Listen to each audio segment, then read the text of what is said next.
सर्वप्रथम सर्वांना श्री स्वामी समर्थ. स्वामी महाराजांच्या कृपेने तुमच्या सर्व चांगल्या इच्छा पूर्ण होत ही स्वामींचरणी प्रार्थना करते आणि आजच्या व्हिडिओला सुरुवात करते. तर या वर्षीची वटपौर्णिमा 10 जून 2025 मंगळवार रोजी आलेली आहे. वटपौर्णिमेविषयी संपूर्ण माहिती, पूजाविधी, साहित्य, मुहूर्त, या दिवशी कोणत्या शुभ रंगाच्या साड्या घालाव्या नेसाव्या, कोणत्या नेसू नये, कोणत्या रंगाच्या बांगड्या घालाव्या, कोणत्या घालू नये, गरोदर महिला असतील, मासिक धर्माच्या महिला असतील, काय करावं, काय टाळावं, कोणते नियम पाळावे, त्याचबरोबर उपवास कधी करावा, उपवास कधी सोडावा, संपूर्ण माहिती आजच्या व्हिडिओमधून जाणून घेणार आहोत. व्हिडिओ शेवटपर्यंत बघा. चॅनलवर नवीन असाल कृपया चॅनलला नक्की सबस्क्राईब करा. यंदाची वटपौर्णिमा 10 जून मंगळवार रोजी आलेली आहे. प्रत्येक महिलेने कमेंटमध्ये आपल्या कुलस्वामिनीचं नाव जरूर लिहा, नाहीतर लिहा सर्वांनी श्री स्वामी समर्थ. वटपौर्णिमा का साजरी करतात? तर सावित्रीने आपल्या पतीचे प्राण परत मिळवण्याकरता यमराजाला भक्तीने संतुष्ट केले व आपल्या पतीचे प्राण परत मिळवले. ज्या वृक्षाखाली तो पुन्हा जिवंत झाला ते झाड होते वडाचे आणि तो दिवस होता ज्येष्ठ पौर्णिमेचा म्हणजे वटपौर्णिमेचा. त्यावेळी सावित्रीने वडाची मनोभावे पूजा केली. या प्रसंगाची आठवण म्हणून आजही आपण सर्व सवाशीण स्त्रिया वडाची ज्येष्ठ पौर्णिमेला वडाच्या झाडाची मनोभावे पूजा करत असतो. वडाची झाड म्हणजे देवतुल्य असे झाड म्हणून सुद्धा ओळखले जाते. वडाच्या झाडामध्ये प्रत्यक्ष ब्रह्मा, विष्णू, महेश तिन्ही देवतांचे स्थान आहे. जेव्हा आपण वटपौर्णिमेला वडाच्या झाडाची पूजा करतो तेव्हा आपल्याला त्रिदेवांचे पूजन केल्याचे पुण्य फळ, सुख, सौभाग्य प्राप्त होते. ब्रह्मा, विष्णू, महेश तिन्ही देवता आपल्याला भरभरून आशीर्वाद देतात. म्हणून प्रत्येक सवाशीण स्त्रीने वडाच्या झाडाची ज्येष्ठ पौर्णिमेला मनोभावे पूजा करावी. तसेच या वर्षीची वटपौर्णिमा 10 जून 2025 मंगळवार रोजी आलेली आहे. पौर्णिमा ज्येष्ठ पौर्णिमा प्रारंभ होणार आहे 10 जून मंगळवार रोजी सकाळी 11:35 ही पौर्णिमा तिथी प्रारंभ होणार आहे आणि दुसऱ्या दिवशी 11 जून दुपारी 1:13 ही पौर्णिमा तिथी संपणार आहे. आता बऱ्याच महिलांना प्रश्न पडलेला असेल की वटपौर्णिमा 10 तारखेला साजरी करावी की 11 तारखेला. तर वटपौर्णिमा या वर्षीची वटपौर्णिमा 10 जून 2025 मंगळवार रोजी साजरी आपण करणार आहोत. पण काही कारणास्तव माझ्या काही मैत्रिणींना 4 दिवस वगैरे असेल, काही मोठ्या कारणामुळे जर तुमची 10 तारखेला पूजा वगैरे करणं राहून गेलं, वडाच्या झाडाची पूजा करणं राहून गेलं तुमच्याकडून, तर मग तुम्ही दुसऱ्या दिवशी 11 जून 2025 बुधवार रोजी दुपारी 1:15 सुद्धा तुम्ही वडाच्या झाडाची पूजा करू शकतात.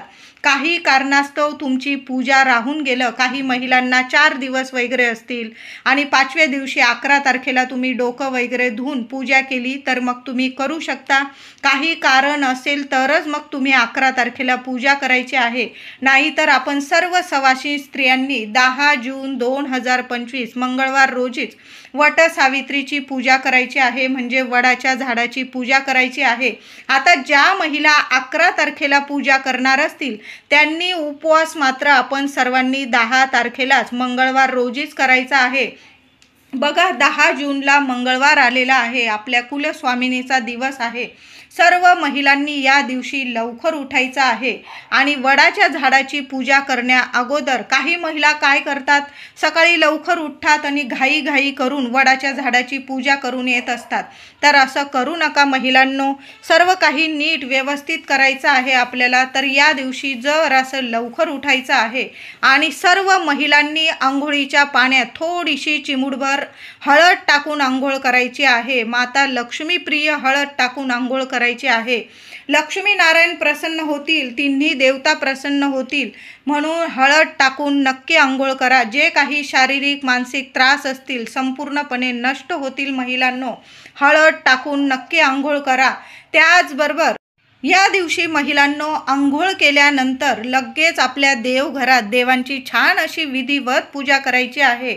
मंगळवार आलेला आहे. या वर्षीची ज्येष्ठ पौर्णिमा म्हणजेच वटपौर्णिमा मंगळवारी आलेली आहे. आपल्या कुलस्वामिनीची माता लक्ष्मीची छान अशी विधिवत पूजा करा. मूर्ती असेल, फोटो असेल पुसून घ्या. मूर्ती असेल छान पंचामृताने किंवा गाईच्या कच्च्या दुधाने अभिषेक करायचा आहे. मूर्ती छान देवघरात स्थापन करायची आहे आणि कुलदेवीचा मंगल कलश सुद्धा या दिवशी जरूर भरा.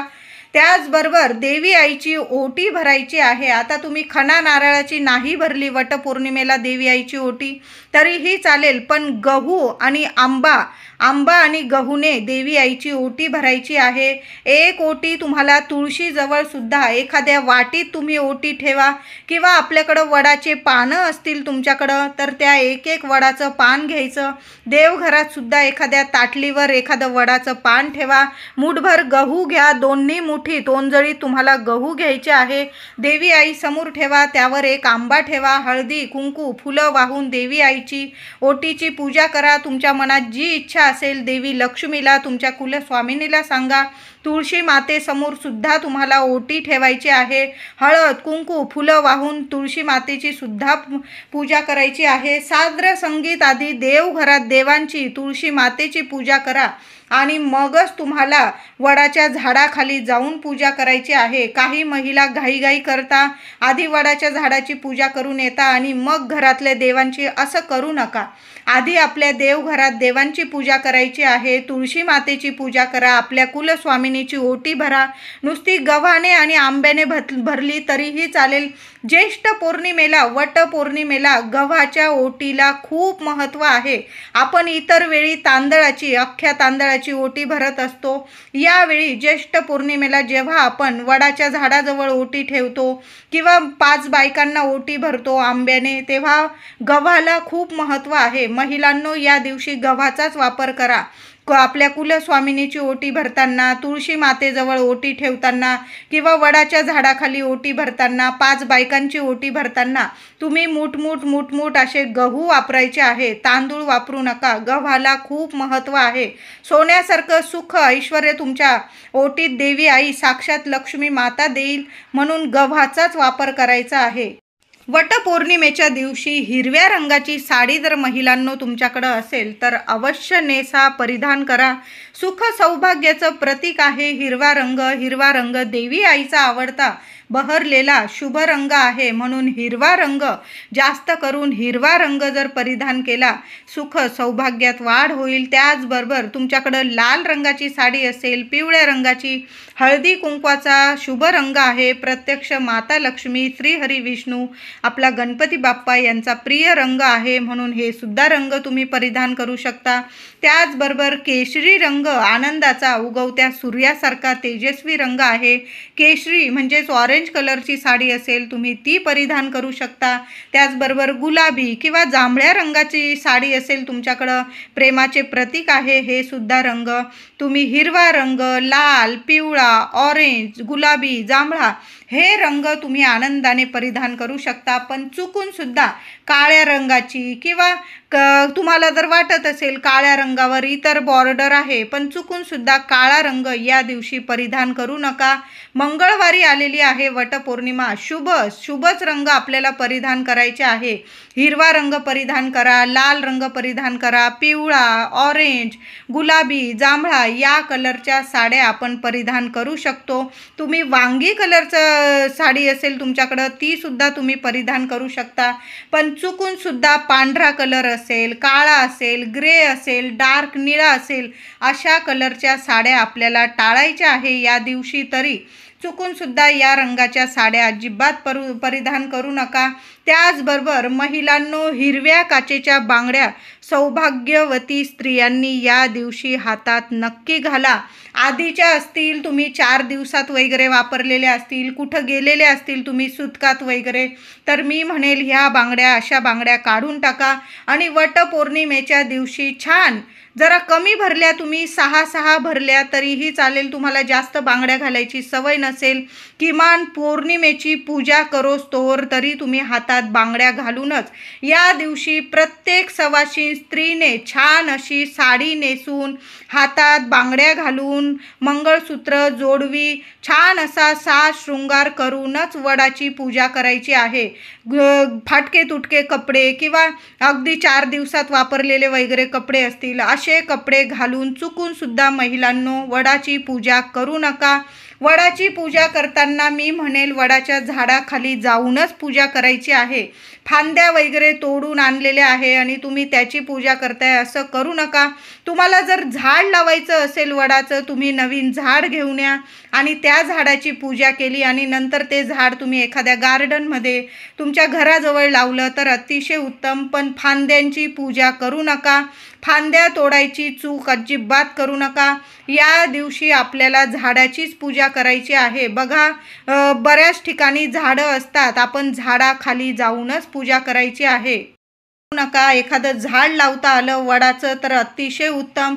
झाड घेऊन या, छोटं असलं तरी चालेल, त्या झाडाची पूजा करा. नंतर ते झाड तुम्ही एखाद्या बागेत, गार्डनमध्ये, घराबाहेर लावून टाकलं तर अतिशय उत्तम. झाडाचीच पूजा करायची आहे. या दिवशी कुणाचाच अपमान करू नका, कुणाला कमी लेखू नका. कोणत्या रूपाने देवी आई आपल्या घरी येईल आणि आपल्याकडून पाहुणचार घेऊन जाईल, मान सन्मान करून जाईल, सांगता येत नाही. म्हणून प्रत्येक स्त्रीचा आपण मान सन्मान करायचा आहे. कुणाचाच अपमान होणार नाही याची प्रत्येकाने काळजी घ्यायची आहे. मांसाहार, मद्यपान होणार नाही याची काळजी घ्या. जेवढे झाडं लावता येईल तेवढे आपण बघायचं आहे. झाडं लावा या दिवशी, एक का होईना प्रत्येकाने. वडाचं लावा, तुळस लावता आली तुळस लावा किंवा इतर झाडं लावायचे असेल तुम्हाला तर अतिशय शुभ दिवस आहे. आनंदाने एक का होईना प्रत्येकाने झाड लावण्याचा प्रयत्न जरूर करायचा आहे. वटपौर्णिमेच्या दिवशी आपल्या घरात शांतता राहील याची प्रत्येकाने काळजी घ्यायची आहे. महिलांनी मन शांत ठेवा आणि प्रसन्न ठेवा. प्रसन्न मनाने केलेली पूजा असू द्या, व्रत, उपवास फळ देऊन जातं. म्हणून शांत आणि प्रसन्न मन ठेवा या दिवशी. तर वडाच्या पूजेसाठी काय साहित्य लागणार आपल्याला, तर 2 हिरव्या बांगड्या लागणार आहे आपल्याला, शेंदूर, एक गळसरी, अत्तर, कापूर, पंचामृत, दूध, पंचामृत नसेल तर कच्चं गाईचं दूध, पूजेचे वस्त्र, विड्याची पानं, सुपारी, पैसे, गूळ खोबऱ्याचा नैवेद्य, आंबे, दुर्वा आणि गहू आणि फुलं वगैरे. तुम्हाला जर वडाच्या झाडाला एखादा हार घालायचा असेल तर तुम्ही हार घेऊन आलात फुलांचा तरीही चालेल. या सर्व वस्तू आपण नेहमीच पूजा करतो, आपल्या सर्व महिलांना माहीत आहे. प्रथम आपण गणपतीची सुपारी मांडून स्थापना करायची आहे. पहिल्यांदा वडाच्या झाडाखाली गेल्यानंतर पहिल्यांदा गणपती मांडायचा आहे. तुम्ही विड्याची 2 पानं मांडायची, त्यावर सुपारी ठेवायची आणि गणपती बाप्पाची आपल्याला प्रथम पूजा करायची आहे. हळद, कुंकू, अक्षता, फुलं, दुर्वा वाहून पंचोपचार पूजा करायची. नंतर आपल्याला वडाच्या झाडाला थोडं दूध किंवा पंचामृत किंवा पाणी अर्पण करायचं आहे. हळदी, कुंकू, फुलं वाहून पूजा करायची आहे आणि नंतर आपल्याला सूत गुंडाळायचा आहे. सौभाग्याचं अलंकार नेलेलं असेल तुम्ही, सौभाग्याचा अलंकार अर्पण करायचा आहे. मूठभर गहू आणि तुम्हाला आंबा याची ओटी तुम्हाला वडाच्या झाडाखाली सावित्री मातेची तुम्हाला भरायची आहे. तुम्ही जशी दरवर्षी पूजा करतात ना पंचोपचारे, तशी पूजा करायची आहे. प्रथम गणपती बाप्पाची पूजा करा आणि नंतर आपल्याला बाकी पूजा करायची आहे. जन्मोजन्मी हाच जोडीदार मिळावा. जोडीदारासोबत संपूर्ण आयुष्य सुख, समाधान, आनंद, आरोग्य, ऐश्वर्याने, गोकुळाने फुलून राहावं अशी मनापासून आपल्याला वडाच्या झाडाखाली प्रार्थना करायची आहे. स्त्रियांनी या दिवशी उपवास करायचा आहे. किमान वडाची पूजा करेपर्यंत तरी नक्की उपवास करा. नंतर तुम्ही खाल्लात तरीही चालेल, उपवास सोडला. काही महिला काय करतात, वटपौर्णिमेच्या दिवशी संपूर्ण दिवस रात्र छान असा उपवास करता आणि दुसऱ्या दिवशी उपवास सोडत असतात. आता तुमची जशी परंपरा आहे, काही ठिकाणी वडाची पूजा केल्यानंतर लगेच घरी गेलात की लगेच उपवास सोडतात, तर काही ठिकाणी संपूर्ण दिवस रात्र उपवास करता, दुसऱ्या दिवशी उपवास सोडतात. ज्याची जशी परंपरा आहे, मी सांगते म्हणून अशी परंपरा लावून घेऊ नका. तुमची जशी परंपरा आहे, तुम्ही दरवर्षी जेवढ्यापर्यंत उपवास करता तेवढाच उपवास करायचा आहे. तुम्ही संपूर्ण दिवस उपवास करता, दुसऱ्या दिवशी उपवास सोडता, तुम्ही तसंच करा. किंवा तुम्ही फक्त वडाची पूजा करेपर्यंत उपवास करता, तुम्हाला तसंच करायचं आहे. कुणी सांगतंय म्हणून कुठलीही प्रथा लावून घेऊ नका किंवा कुठली परंपरा लावून घेऊ नका. तुम्ही जसं करता तशाच पद्धतीने वडाची पूजा करायची आहे आणि उपवाससुद्धा करायचा आहे. उपवास सोडताना काहीतरी गोडधोड खाऊनच आपल्याला उपवास सोडायचा आहे. 4 दिवस किंवा गरोदर स्त्रियांनी फक्त लांबून नमस्कार करून आपल्या पतीला उदंड आयुष्य, आरोग्य, सुख, शांतीसाठी प्रार्थना करायची आहे. पूजा करू नका. गरोदर महिलांनी पुढील वर्षी पूजा करायची आहे. या वर्षी पूजा करू नका. आणि गेलाच तुम्ही वडाच्या झाडाखाली, तर मग तुम्ही हळदी, कुंकू, फुलं वाहून वडाच्या झाडाखाली नमस्कार केला तरी चालेल, पण कुणाची ओटी भरू नका तुम्ही आणि कुणाकडून ओटी भरून पण घेऊ नका. तुम्हाला जर कोणी ओटी दिली तर घेऊ नका आणि कुणाला तुम्ही ओटी देऊ पण नका. ही चूक करू नका. गरोदर महिलांनी हे नियम जरूर पाळायचे आहे. किंवा तुम्ही फक्त लांबून नमस्कार केला तरीही चालेल. 4 दिवस वगैरे असेल, त्या महिलांनी आपल्या घरातच, आपल्या देवघरात लांबून नमस्कार केला, सावित्री मातेला प्रार्थना केली, तुमच्या पतीसाठी, मुलाबाळांसाठी, मुलांच्या, पतीच्या सुख ऐश्वर्यासाठी, उदंड आयुष्य, आरोग्यासाठी तरीही चालेल. लांबून नमस्कार करा. गरोदर महिलांनी उपवास करू नका. तुम्ही 2 जीवांच्या आहात. 4 दिवस असतील महिलांना, तुम्ही उपवास करायचा आहे. पूजा मात्र करू नका. वटपौर्णिमेच्या दिवशी भारतात संपूर्ण ठिकाणी हे वटसावित्रीचे व्रत मोठ्या मनोभावे केले जाते. पतिव्रता स्त्री कशी असावी याचा सावित्री हा आदर्श समजला जातो. या दिवशी प्रत्येक सुवासिनी स्त्रियांनी सावित्रीची मनोभावे प्रार्थना करावी व वडाच्या झाडात सूत गुंडाळून षोडशोपचारे पूजा करावी. आता सुताविषयी एक गोष्ट सांगत आहे महिलांनो.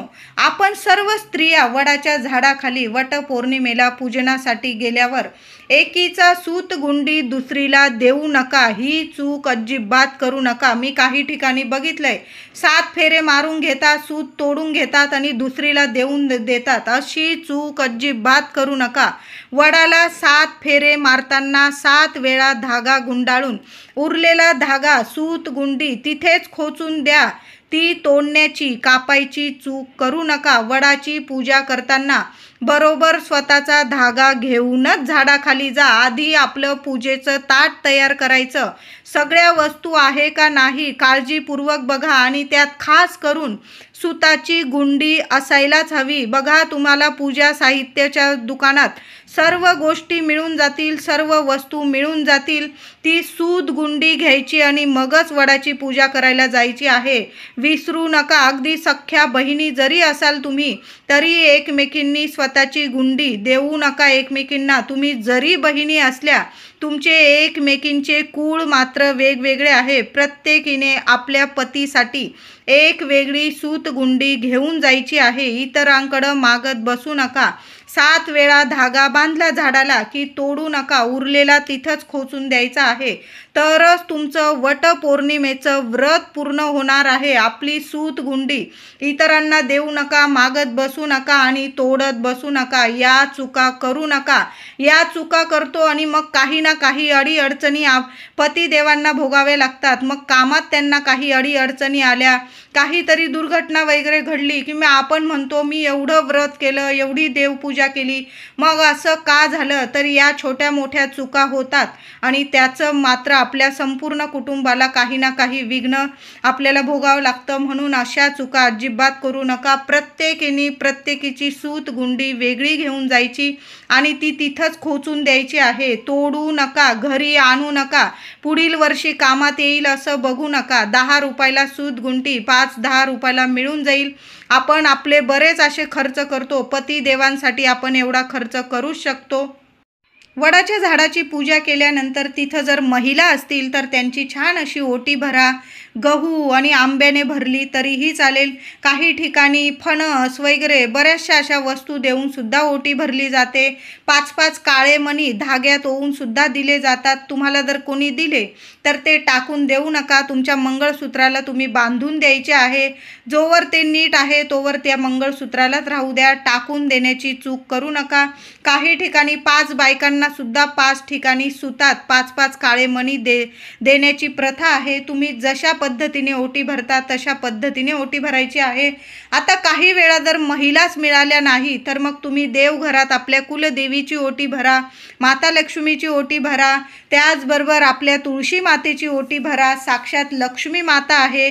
त्याचबरोबर तुम्हाला जर गोमाता दिसली महिलांनो, वट पौर्णिमेच्या दिवशी प्रत्येक सवाशी स्त्रीने तुम्हाला जर गाय दिसली तिला हळदी कुंकू लावा. मारकी गाय नसेल तर तुम्ही लांबून जरी हळदी कुंकू लावला, मारकी असेल तर, आणि ती जर हात लावू देत असेल तर तिच्या कपाळी हळदी कुंकू लावा, तिला नमस्कार करा. स्वतःच्या हाताने मुठभर गहू खाऊ घाला. बरोबर जाताना एखादी ताजी चपाती घेऊन जा, तिला तूप गूळ लावून घेऊन जा आणि स्वतःच्या हाताने खाऊ घाला. बघा, सुख सौभाग्यात इतकी वाढ होईल. तुमच्या पतिदेवांना प्रत्येक कामात यश मिळायला लागेल अशी ही सेवा आहे. प्रत्येक सवाशी स्त्रीने गोमातेला या दिवशी स्वतःच्या हाताने मुठभर गहू न विसरता नक्की चारा खाऊ घाला. स्वतःच्या हाताने नमस्कार करा. बघा, सुख सौभाग्यात ऐश्वर्यात वाढ होईल. मुलांची प्रगती होईल. तुमच्या पतिदेवांची प्रगती होईल. अष्टरूपी माता लक्ष्मी तुम्हाला भरभरून आशीर्वाद देईल असा हा दिवस आहे. कुलस्वामिनीची कृपा होईल तुमच्यावर. म्हणून गोमातेची ही सेवा न चुकता सर्व महिलांनी नक्की करा. बघा, शोधा, गाय मिळून जाईल. वडाची पूजा करताना मिळाली तर तिथंच नमस्कार करून घ्या. मुठभर गहू खाऊ घालून मग तुम्ही घरी आलात तरीही चालेल. आता चपाती नेलेली नसेल, जे मुठभर गहू असतील तुमच्याकडं ते जरी खाऊ घातले, नमस्कार केला लांबून तरीही चालेल. वडाची पूजा करताना सावित्री मातेचा हा मंत्र म्हटलात, तुम्ही ही प्रार्थना केली तरीही चालेल. नाहीच काही जमलं तुम्हाला, तुम्ही जी दरवर्षी सावित्री मातेला हात जोडून प्रार्थना करता ती केली तरीही चालेल. थोडक्यात तुम्हाला प्रार्थना सांगते. सावित्री ब्रह्मवादिनी सर्वदा प्रिय भाषिनी तेन सत्ते नमः पाही दुःख संसार सागरात अवियोगी यथा देव सावित्र्या सही तस्य ते अवियोग तथा स्माक भूयात जन्म जन्मनी. ही प्रार्थना बोलता आली तुम्हाला तर बोला, नाही तर तुम्ही जशा हात जोडून नमस्कार करता महिलांनो, सावित्री मातेला नमस्कार करा, प्रार्थना करा. खऱ्या मनाने केलेली प्रार्थना फळ देऊन नक्कीच जाते. आता थोडक्यात तुम्हाला मी वटपौर्णिमेची थोडक्यात कथा सांगत आहे. सावित्रीने सत्यवानाबरोबर विवाह केला. सत्यवानाला 1 वर्षाच्या अंती मृत्यू येणार आहे असे नारद मुनींनी तिला सांगितले होते. नारदाने सांगितलेल्या दिवसाच्या पूर्व 3 दिवस तिने उपवास सुरू केले. तो लाकडे, फुले, फळे आणण्याकरता अरण्यात गेला असता सावित्री त्याच्या बरोबर गेली. ते वनातील शोभा पाहत पाहत चालले होते, पण सावित्रीचे मन मात्र जागेवर नव्हते. सत्यवानाने सर्व फळे गोळा केली. वाळलेली लाकडे तोडण्यासाठी तो झाडावर चढला. नंतर त्याला चक्कर यायला लागली व तो घाबरला. डोळ्यापुढे त्याला अंधार वाढू लागला. सावित्री पतीला म्हणाली, नाथ, आपण थोडा वेळ विश्रांती घ्या, म्हणजे आपणास बरे वाटेल. सत्यवान सावित्रीच्या मांडीवर डोके ठेवून झोपला. इतक्यात तिला समोरून एक दिव्य पुरुष येताना दिसला. क्षणात त्याने आपले मृत्यूपाश सत्यवानाचे प्राणहरण करण्यासाठी टाकले. हे पाहून सावित्रीने त्या दिव्य पुरुषाच्या चरणावर मस्तक ठेविले. त्या दिव्य पुरुषाला नमस्कार केला व तिने विचारले की तुम्ही कोण आहात? तेव्हा पुरुष म्हणाला, मी प्राणहरण करणारा यमराज आहे. हे ऐकून सावित्री त्याच्या पाठोपाठ जाऊ लागली. हे पाहून यमराज म्हणाले, सावित्री, तू पतिव्रता आहेस, तू धार्मिक आहेस, तुझ्या पती सेवेवर मी प्रसन्न आहे. तेव्हा जो पाहिजे तो वर माग. तेव्हा तिने आपल्या पतीचे प्राण परत यावे असा वर मागितला व तो चमत्कार झाला. सत्यवान पुन्हा जिवंत झाला. सावित्रीची पतीवर किती निष्ठा आहे याची परीक्षा होती. यावरून सावित्रीने पतिनिष्ठा व पतिव्रता या गुणांनी प्रत्यक्ष यमराजाला हरवले, अशी ही थोडक्यात कथा आहे. बघा, ज्येष्ठ पौर्णिमेच्या दिवशी आणि ज्येष्ठ पौर्णिमेच्या दिवशी वडाच्या झाडाखाली सावित्रीने आपल्या पतीचे प्राण परत मिळवले, हाच तो दिवस. म्हणून आपण या दिवशी आपण सर्व सावित्रीच आहोत. प्रत्येक सवाशी स्त्री ही सावित्री आहे. म्हणून आपण मनोभावे वडाच्या झाडाची पूजा करत असतो. आपल्या पतीला, आपल्या लेकराबाळांना उदंड आयुष्य, आरोग्य लाभावं, सुख ऐश्वर्य, आपला संसार सुखाचा व्हावा, गोकुळासारखा व्हावा, म्हणून प्रत्येक स्त्री वडाच्या झाडाखाली सावित्री मातेला प्रार्थना करत असते. वटपौर्णिमेच्या दिवशी कोणत्या शुभ मुहूर्तावर वडाच्या झाडाची पूजा करावी? बऱ्याच महिलांना असा प्रश्न पडतो. तर 10 जून 2025 मंगळवार रोजी ज्येष्ठ पौर्णिमा म्हणजे वटपौर्णिमा सकाळी 11:35 प्रारंभ होणार आहे. तर आपण सकाळी 11:35 ते संध्याकाळी 5:30 वाजेपर्यंत वडाच्या झाडाची पूजा करू शकतो. अगदी 6 वाजेपर्यंत केली तुम्ही तरीही चालेल. फक्त तुम्ही जर राहू काळ मानत असाल तर दुपारी 3 ते 4 हा 1 तासाचा राहू काळ असणार आहे. या काळात, या वेळात वडाच्या झाडाची चुकून सुद्धा पूजा करू नका. तुम्ही जर राहू काळ मानत असाल तर म्हणते. तुम्ही जर राहू काळ वगैरे मानत नाही तर मग तुम्ही 11:30 वाजेपासून संध्याकाळी 6 वाजेपर्यंत, 5:30 ते 6 वाजेपर्यंत वडाच्या झाडाची पूजा करू शकता. ऐन संध्याकाळी दिवे लागण्याला कुठल्याच झाडाला हात लावू नका आणि पूजन करू नका. म्हणून 5:30 ते 6 वाजेच्या आतच आपल्याला वटपौर्णिमेच्या दिवशी वडाच्या झाडाची पूजा करायची आहे. आता काही महिलांना दुसऱ्या दिवशी पूजा करायची असेल तर मग 11 जून रोजी दुपारी 1:15 तुम्ही वडाच्या झाडाची पूजा करू शकता. 11 तारखेला पण उदय तिथीनुसार ज्येष्ठ पौर्णिमा असणार आहे. तशी तर उदय तिथीनुसार जी तिथी सूर्योदय बघत असते ती तिथी संपूर्ण दिवस मानली जाते. तरी पण आपण तिथीनुसार दुपारी 1:15 ही पौर्णिमा तिथी असणार आहे. म्हणून तुम्ही 11 तारखेला पण पूजा करू शकता दुपारी 1:15 आणि 10 तारखेला तर संपूर्ण दिवस म्हणजे सकाळी 11:35 संध्याकाळी 6 वाजेपर्यंत या शुभ मुहूर्तावर आपण वडाच्या झाडाची पूजा करायची आहे. फक्त दुपारी 3 ते 4 हा राहूचा काळ सोडून द्यायचा आणि मग बाकी संपूर्ण दिवसच हा वडाच्या झाडाची पूजा करण्यासाठी शुभच आहे.